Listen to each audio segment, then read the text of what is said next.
Welcome to CoreLogic's update on housing market conditions for December 2018, brought to you by onthehouse.com.au. Australian dwelling values continue to trend lower last month, with the CoreLogic Hedonic Home Value Index recording its weakest month-on-month change in dwelling values since the global financial crisis.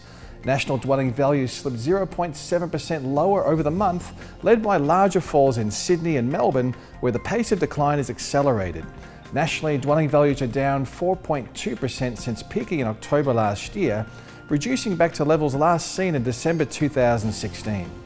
The downwards pressure on national dwelling values is largely confined to Sydney and Melbourne, which together comprise approximately 55% of the value of Australia's housing asset class. Since peaking back in July last year, Sydney's housing market is down by 9.5%. That's on track to eclipse the previous record peak to trough decline set during the last recession, when values fell by 9.6% between 1989 and 1991. Melbourne dwelling values peaked 4 months later than Sydney in November 2017, and they've since fallen by 5.8% through to the end of November 2018. Although the weaker housing market conditions in Sydney and Melbourne are under the spotlight, conditions across the Australian housing market are increasingly diverse. Dwelling values are trending higher across 5 of the 8 capital cities, albeit at a relatively slow pace compared with the previous surge in Sydney and Melbourne. Hobart and Canberra continue to be the standouts for capital gain across the capital cities, with values up 9.3% and 4% over the past 12 months. Across the regional markets, the highest rate of capital gain can be found across regional Tasmania and regional Victoria, while lifestyle markets are also continuing to rise in value, albeit at not quite the same pace as a year ago. We can point to several factors that are influencing the downwards trend in Sydney and Melbourne, while other regions are recording growth or holding steady. For starters, the tightening in finance conditions has been more pronounced across the investor segment of the market, where Sydney and Melbourne have recorded much higher concentrations of investment demand. As investor activity reduces, the fall away in housing demand is sharper in Sydney and Melbourne.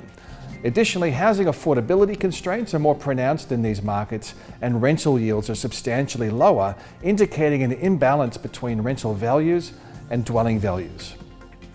Also, the ramp-up in housing supply has been more pronounced in Sydney and in Melbourne against a backdrop of slowing migration from both overseas and from interstate. Additionally, Sydney and Melbourne have been more affected by the reduction in foreign buying activity. As a consequence of less market activity, advertised listings have surged higher, providing buyers with ample choice, which provides for a strong negotiation position on price. The rebalancing towards buyers over sellers in Sydney and Melbourne is clear across CoreLogic's vendor metrics as well, with clearance rates tracking in the low 40% range, while private treaty sales are showing substantially longer selling times and larger rates of discounting than they have over recent years. Brisbane dwelling values have continued to hold reasonably firm, with dwelling values edging 0.1% higher over the month to be 0.3% higher over the year, essentially a flat market. The annual change in dwelling values has ranged from a 3.5% rise across the western suburbs to a 1.4% decline at Ipswich. The surrounding coastal markets of the Gold Coast and the Sunshine Coast have also seen values tick higher, with the Gold Coast up 0.1% over the year and the Sunshine Coast values up 2.3%. Rising interstate migration rates should help to support housing demand across the southeast corner of Queensland, along with relatively healthy levels of housing affordability. The weaker November housing market reading comes amidst tightening credit conditions, which are now spreading to the owner-occupier segment of the market, coupled with a deterioration in consumer sentiment relating to housing market conditions. The annual pace of credit growth slowed to 5.1% in October, according to the latest data from the Reserve Bank of Australia. That's the slowest rate of annual credit growth since October 2013.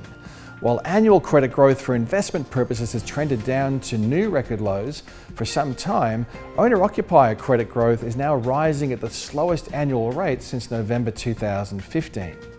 Credit growth has been winding down since early 2015, in line with macroprudential policies. However, the recent trends have gathered some momentum after mortgage rates for owner-occupiers stepped 15 basis points higher through September to October, with investor rates up by 10 basis points.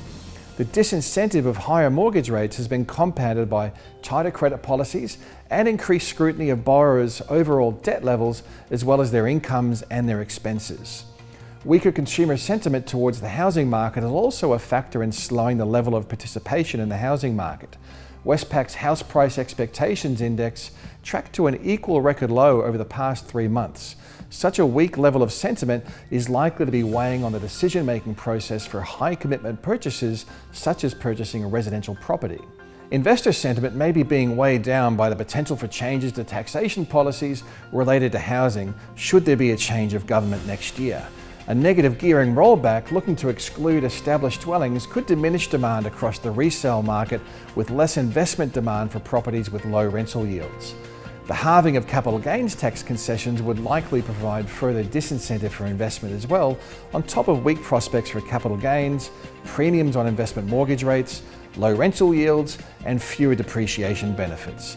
Typically, the catalyst for a turn in the housing market is a result of changes in interest rates or economic conditions. This time around, however, the market's been most affected by credit policies and availability of finance, despite very low mortgage rates and relatively strong economic conditions. Despite the recent out-of-cycle 15 basis point rise in owner-occupier mortgage rates, the cost of debt still remains at the lowest level since the 1960s. From an economic perspective, there are plenty of factors that should support housing demand and help to offset some of the headwinds. GDP growth is still tracking around trend levels, unemployment is tracking well below average, and at the lowest level since 2012, population growth remains strong, albeit showing signs of slowing, and wages growth is slowly lifting from a low base. These factors should help to support housing demand and offset a more material decline in dwelling values. We expect headwinds from tighter credit will continue for the foreseeable future and will continue to temper housing market activity. This will be especially the case for those markets where investment demand is the most concentrated and where housing costs are high relative to incomes, such as Sydney and Melbourne. With such a diverse housing dynamic across Australia's regions, it's all the more important to stay up to date on the trends. Check out your one-stop shop for housing market research at www.corelogic.com.au.